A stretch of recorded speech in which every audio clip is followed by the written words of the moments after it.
Hi అండి అందరికి. Chicken pakodi చేస్తున్నాను. బయట అయితే ఫుల్ వాన పడుతుంది. మా పిల్లలు పడుకున్నారు.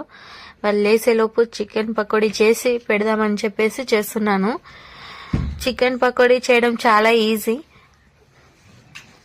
కొంచెం కారం, ఉప్పు, పసుపు, అల్లం పేస్ట్, ఒక ఎగ్ కొట్టి కలిపేసేయండి. కొంచెం కార్న్ ఫ్లోర్, బియ్యం పిండి తీసుకున్నాను క్రిస్పీనెస్ కోసం. ఫుడ్ కలర్ కావాలంటే తీసుకోవచ్చు. నేనైతే ఫుడ్ కలర్ తీసుకోలేదు, మా పిల్లలు తింటారు కదా అని చెప్పేసి వేయలేదు. నేనైతే ఆయిల్ బాగా బాయిల్ అయ్యాక వేయండి. సూపర్ ఉంటుంది టేస్ట్ అయితే. ఒకసారి ట్రై చేసి చూడండి. ఫుల్ వీడియో కావాలంటే నా ఛానల్లోకి వెళ్ళండి. మా వాడు చేస్తుండే కావాలి అని అంటున్నాడు, తీసుకోరా అంటే కాలుతున్నాయి అని అంటున్నాడు.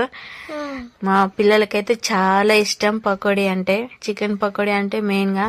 బయటికి వెళ్ళినా కూడా చికెన్ లాలీపాప్, చికెన్ మంచూరియా ఇవే అడుగుతారు.